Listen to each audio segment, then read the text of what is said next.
Hello and welcome to Property Mastermind Podcast with Hilary Saxton, episode 70. This week, you have to get off the fence when it comes to property development. We are going to be looking at reasons people don't get started, and if you're one of those people, you probably might get a lot out of this podcast. My guest this week is Bob Anderson. We've got some great stories to tell and some great tips that will help you get off the fence. So let's jump into episode 70.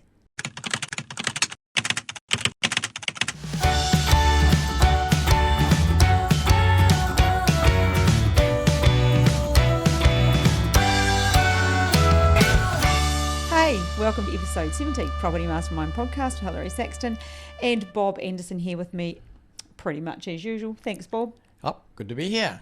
Good to be here. For a change. It was a little bit assertive.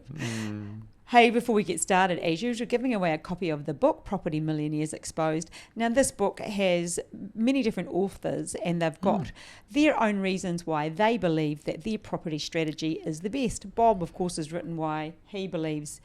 Do you want to explain what your chapter is about? We've never actually done this. It's on page 121 for the winner. Yeah. Yes. Oh, well, look, obviously it's about property development. What else would it be about? But a little bit of a story, my background, how I got going, And, why it is the pinnacle of all property strategies, as I keep saying. That's what you say. Yeah, but it's a book full of strategies. And some of our friends are in there as well.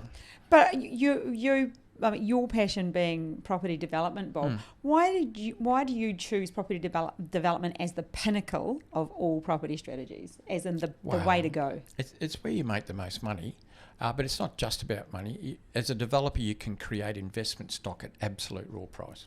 Right. Absolute raw price. So that's got to be good if you're going to hold property for long-term wealth. And of course, when we sell, we cash out of our profit.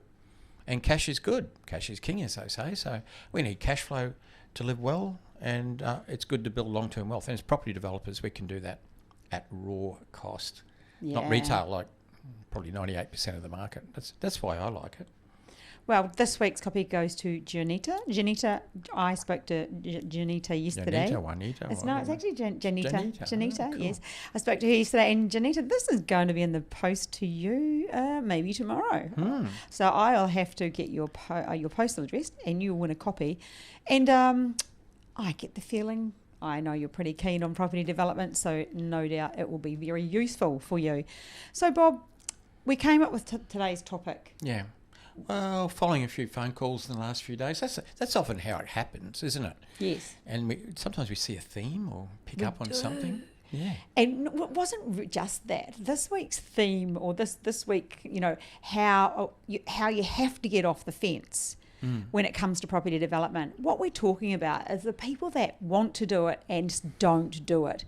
And the reason we came up with this particular podcast is we had our masterclass on the weekend, and like everyone's masterclass, it's the way they display, the way they teach, and we show people what we do and what we offer, and then people sign up. The crazy thing is we had a huge masterclass, didn't we? Yeah. It was bigger than ever.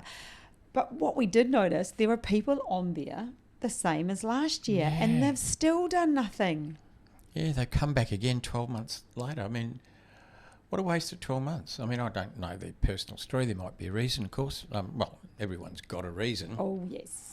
Maybe there's a really strong, powerful, legitimate one, Well, maybe they're in hospital for the last 11 and a half months. Who knows? I think the last one was, I think we do them twice a year, so it might have been May. Okay. Yeah. Might have been. Yeah, but you're right. I mean, some of these names pop up again, and sometimes again and again. Why? Why do people not get off the fence? And that's what we're talking about. So I suppose even the book was a great segue, because you talk about property development being the fastest way to make money. Even if you want to go more down the road of investing, you can keep stock, you get stock at a better, it's cheaper, you create your own. Yeah. I mean, you create a $600,000 townhouse for $500,000. That's a good head start. $100,000. Question is, well, hey, how long did it take you to save your last $100,000?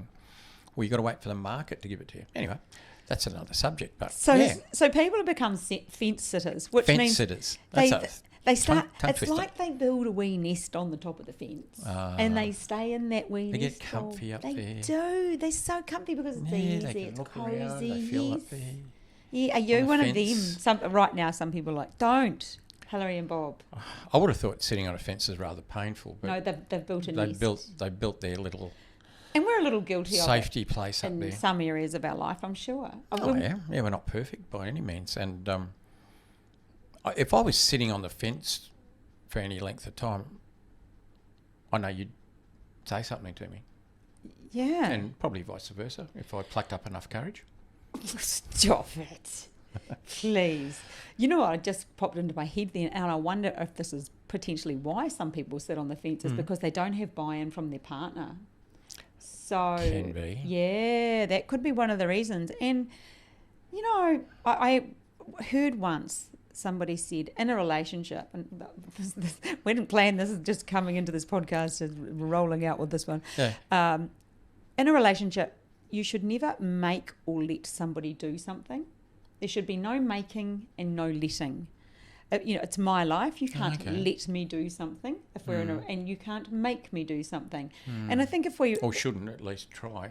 No, I can't make you, Bob. I think you should do this. I mean, I'll probably say that a few times. You'd be like, yeah, whatever. Well, I mean, some people might say it, and the other person does it, but that's not a good situation. Yeah, and I wonder if that's. If we look at, you know, potentially some people with the fence sitting nest, with the cosy nest, maybe that's why. I never thought of that. Yeah, no, it's great. It's great to have your partner behind you, even if they're not directly involved in it.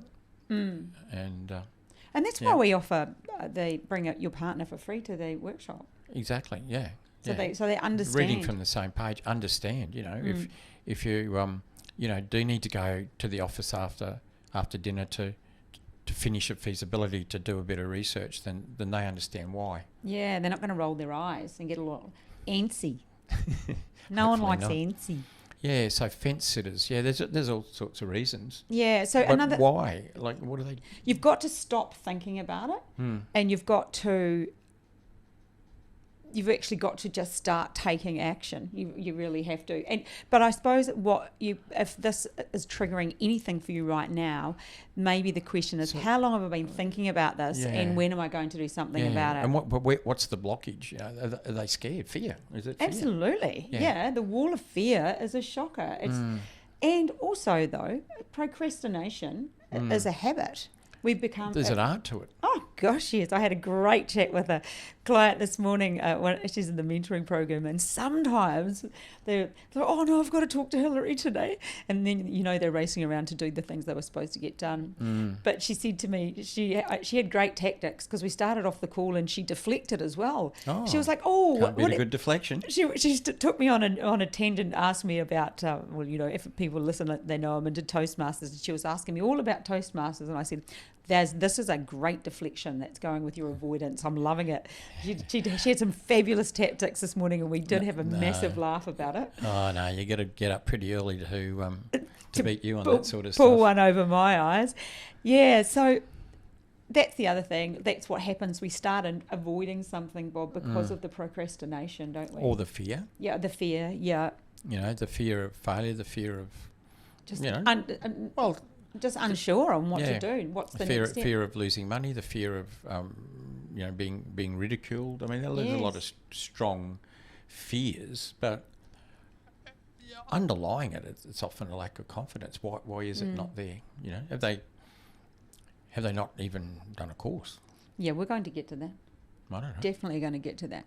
Yeah. Because even you've got to be able to have the confidence to be able to have conversations that are strong, that are definite. I suppose it's like not knowing your topic, not knowing what you're passionate about, not knowing. Say you're a hairdresser now, and somebody starts talking to you about hair, and you don't know the answers. Well, then you sort of people backtrack and don't feel that confident in your ability, which would make you feel less confident. Yeah. You've got to know your stuff.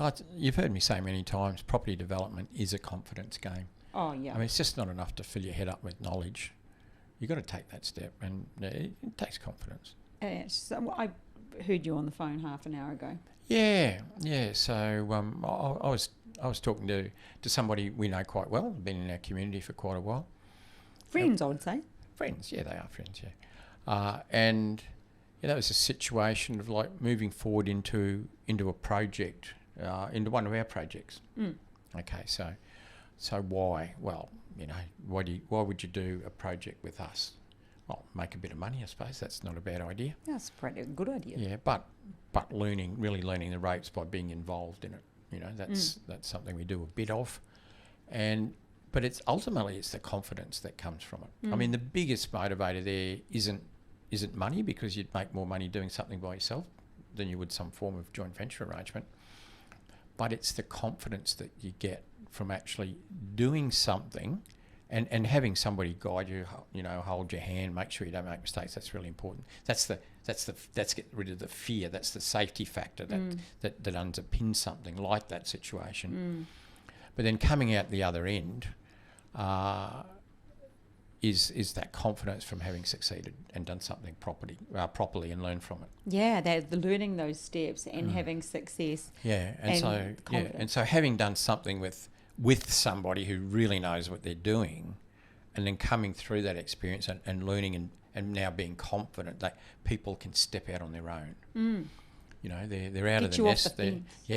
Exactly. And often people need that. It's not just a matter of saying, you need to do a property development course and then you need to put it into practice. They're easy words to say. They're not easy words to do.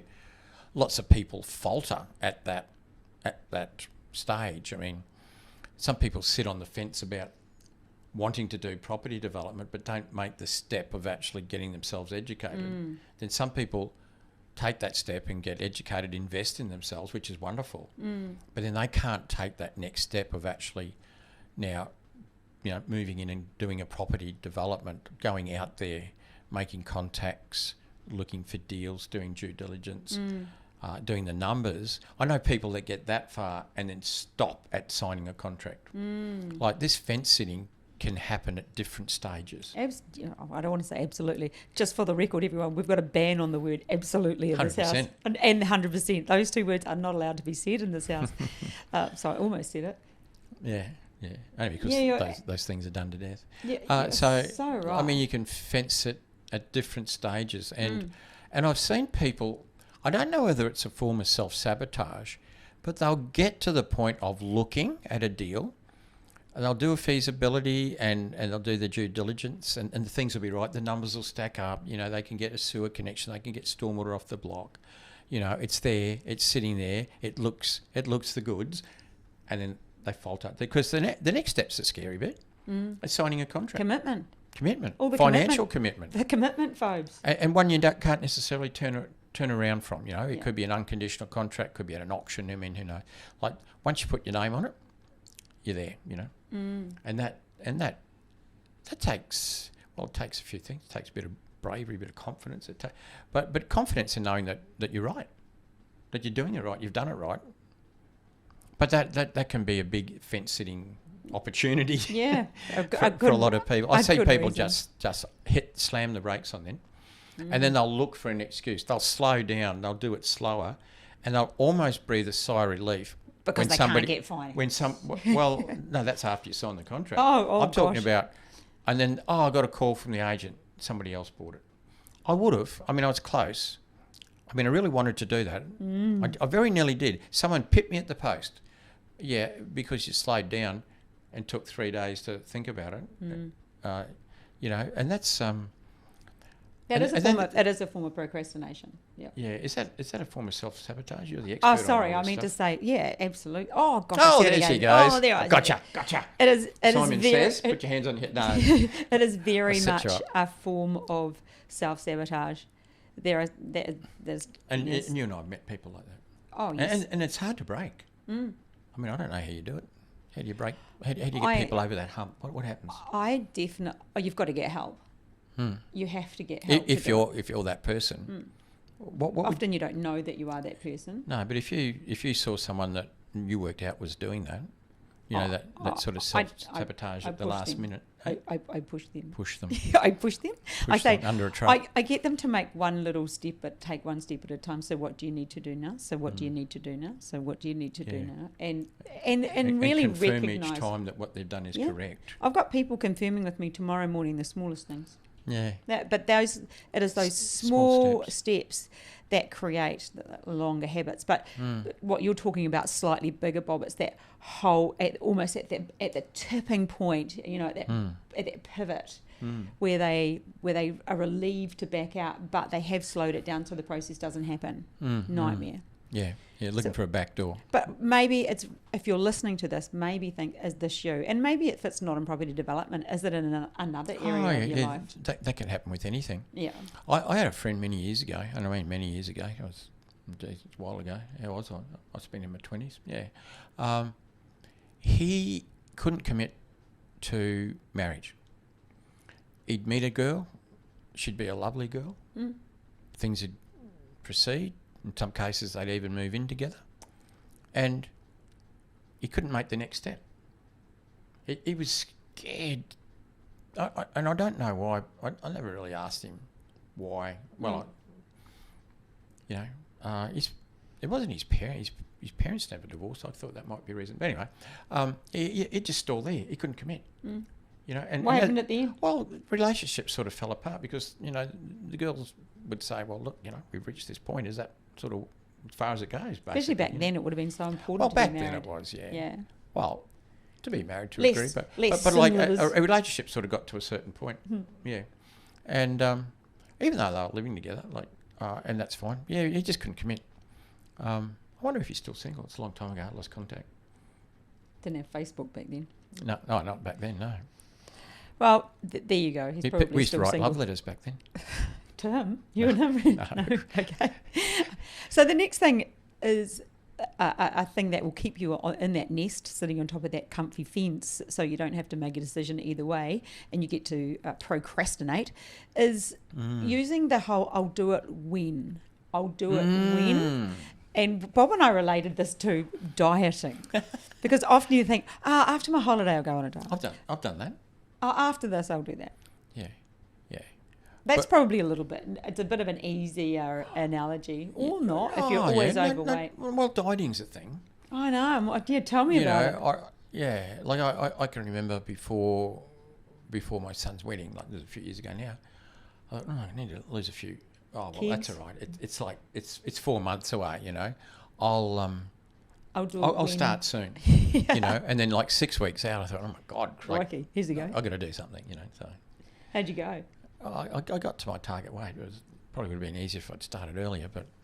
So are you looking for a milestone that means you're able to do property development? Because that's actually a form of self-sabotage and procrastination. So if that's you, if you are one of those people that is looking for a milestone to reach, are you really? I mean, is property development something you want to do now and you are not doing it because you've given yourself some almost unachievable milestones, or milestones that change to the next milestone and the next milestone? I used to be a bit of a procrastinator in my early days.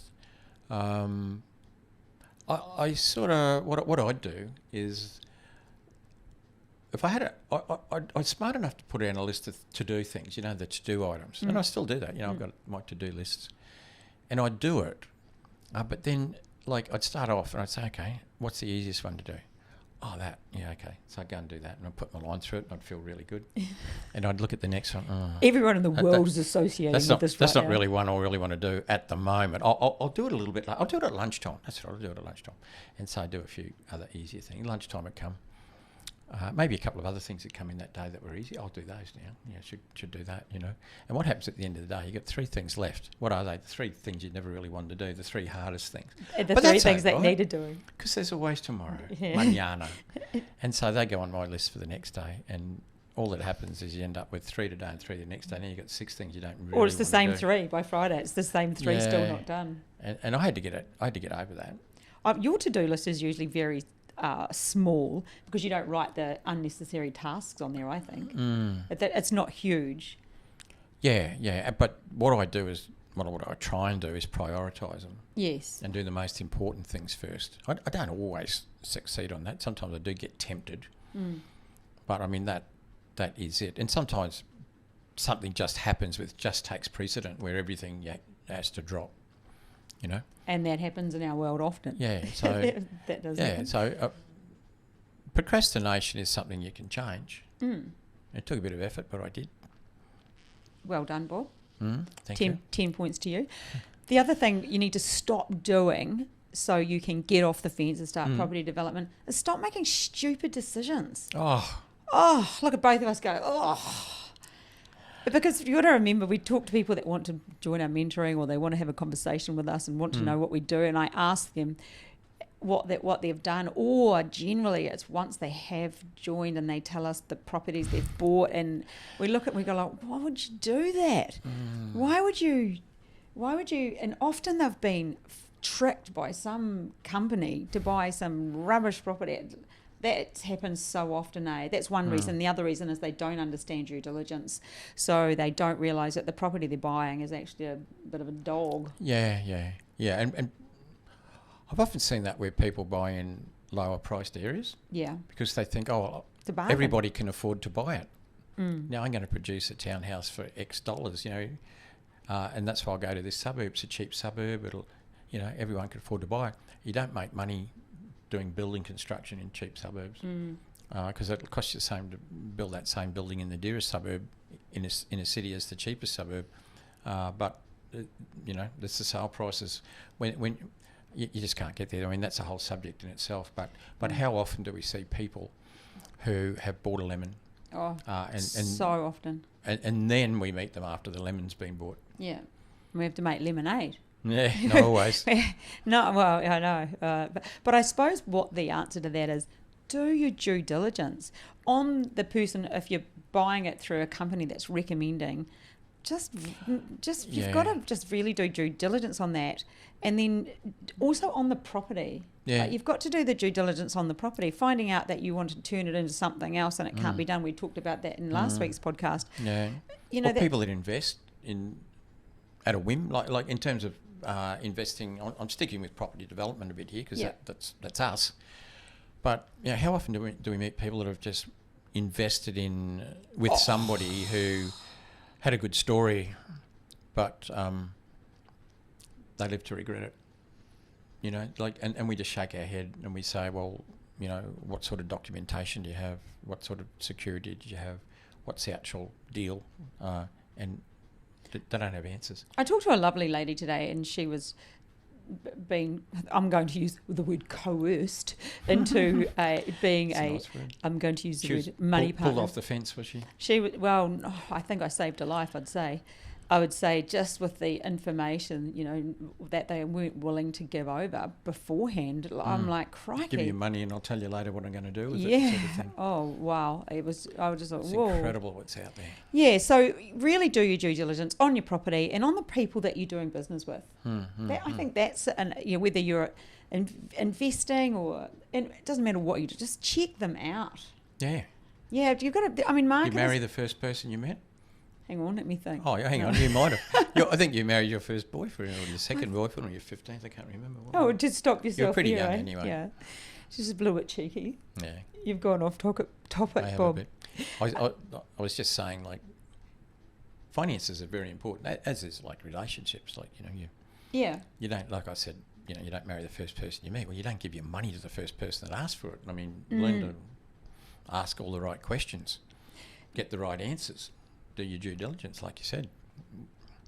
Yeah, I think in the world today of marketing and social media, you can anyone can hire a great marketer, and so ours will listen to this, so she'll be thinking, oh, I hope they're talking about me, but it's easy to hire someone to make you look great. You can have a fancy website. You can do all sorts of things. Hire a fancy. It doesn't marketer. mean that you are the goods, and so.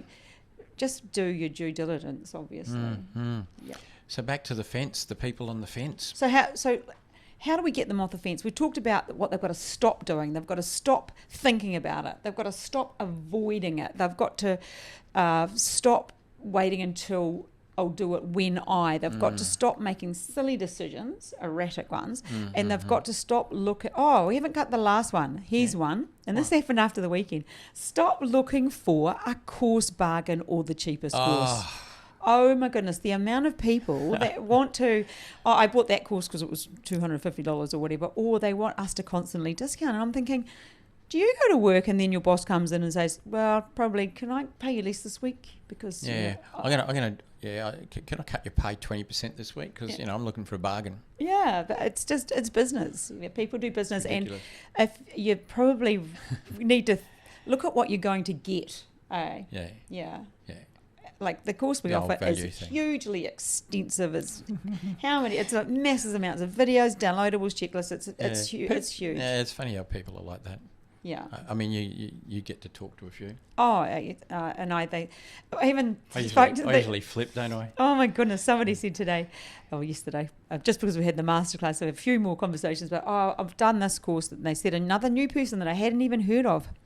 Oh, it's and I thought, oh my gosh, there's another new person, which is great. That's business, and business has to take place.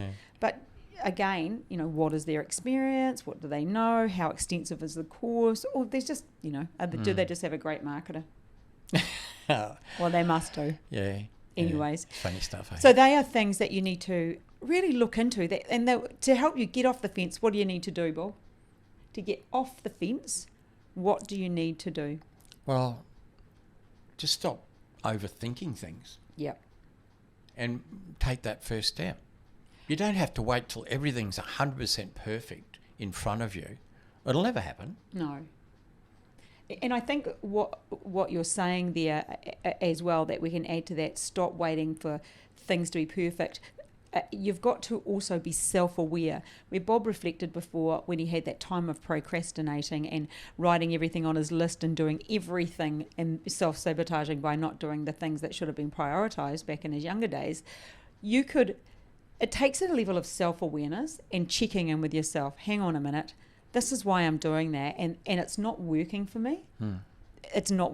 And if something's not working for you, then it's time you took a look at it. Well, it's time you changed it. Yeah. If you don't change it, it'll keep not working. Yeah, that's the whole. You keep doing the same thing over and over and expecting a different result. You're not going to get one. It never does. You have to take action. So we've got start by getting educated. Education will help with confidence as well. Yep. Don't sit on the fence about whether to or not. Do it. Yeah. Stop looking for the cheapest course. Get the best one. propertymastermind.com.au, we would say. But that you might differ. We don't know why. Doesn't matter. It doesn't matter. And then we attend a workshop, and we've got ours coming up. And we're not. This is just timing that these are the conversations we're having. But we are having conversations. It makes a massive difference when you have that backup level of knowledge. Will increase confidence because it is a confidence game. Very much. Yeah, and like so many people just stall at those critical points, lacking in confidence. And not having the right information, the right people helping them. Sitting in that little nest on the fence. Yeah, just sit. Easiest place to sit. How good is it? Watch the world go by. And it helps with confidence. Your confidence will be massively boosted. And then more conversations around... Confidence breeds confidence too. Oh. Because when you're confident you do one thing and then you've done it right, it's just... It's a positive result spiral. That's the terminology. That's in my book. I own that, by the way, before everyone else steals it. So it's when a good thing happens and it makes another good thing happen and it makes another good thing happen. And confidence can cause massive positive result spirals because the more confident you feel, the more doors that open for you. And Bob's classic one-liner, which I'm actually quoting so often, if you don't knock, the door doesn't get opened. And we've just shown you a door today. You need to knock on this door. I will open it. We would love for you to do property development if that's what you want. That's what we teach. That's what this is an opportunity that you can you can do it. Or if you have bought a course in the past and you've been on the fence and you're thinking maybe we've covered off on some of the things that you need to have a look at with you today. Self-reflect. So just on that, we've got our, in Sydney this weekend, a networking event from 2:30 to 5:30 and next weekend in Melbourne. So 2:30 to 5:30 in Sydney. And we're going to be talking a lot about finance, about money, about joint ventures with no money in. I'm going to be talking about how to be investor ready, how to look look the goods. I actually wanted to call it, what did I want to call it? Bob's like, no, you can't call it that. I said, what was it? What was my terminology I used? I can't think of it, but it was very. It was very cheeky. It was something about being sexy something. Yeah, it was. He's like, you can't put that. I was like, but it's how to be professional. How to be professional. Don't just write things on the back. Often say you got to look the goods. As a developer looking for investors, you've got to look the goods. Yes. Not in a silly way. I mean, photos of yourself in front of too many toys or anything. It's not what people want to see, but. You have to look like somebody who's going to be responsible for your money from an investor's point of view, Yes, you do. And you're an expert at doing that. Yeah, so I'll be covering off on that. So if you want to come along, there'll be a link below. Jump on in. It's this Saturday. By the time this comes out Thursday, it'll be like the next day probably. That's all right. Maybe it comes out Thursday, I'm thinking. Hopefully it does. But anyway, we hope that we've maybe irritated you. Because if we've irritated you, that means we might have sort of touched on something that affects you, and maybe you have done developments in the past and you've stopped progressing and moving forward. So if that's the case, you've turned into a fence sitter, there'll be a reason why. And maybe, do you know what? I think I'm going to give away a free coaching session as well this week. Really? Yep, I am. That's gold. So it is. So, and is this for a fence sitter? Yeah. You're going to help them get off the fence? Yeah, if you feel like you're on the fence, send an email. I'll pick somebody who... I'll have a look at my emails on I'll contact somebody by Monday. So send an email to hillary@propertymastermind.com.au. Hillary has 1 L. There'll be a link in the bottom anyway. And I'll just go through. You can put a little bit about your story, or you can just say, Hillary, I'm a fence sitter and I need your help. So I'll just have a look and I'll grab somebody and you can have a free session with me. And maybe I can look at the reason why you are on the fence and how we can get you off the fence. We want somebody who's on the fence but feeling uncomfortable on the fence. Yeah. In other words, you're ready to commit to you're not just taking actions to get yourself off the fence. Yeah, you're not sitting on eggs waiting for babies. Yes, none of that business. Okay. All right, well, there you go. Episode 70. A wrap. Number 70. That's a wrap. We will catch you in Sydney on Saturday, the networking event, and of course a few drinks afterwards, and we generally have dinner after that, so you're welcome to come join us. Come and dine with us. Yeah, we'll hang out with whoever turns up. It's a load of fun. Right, that's us. See you next week. Bye. Bye.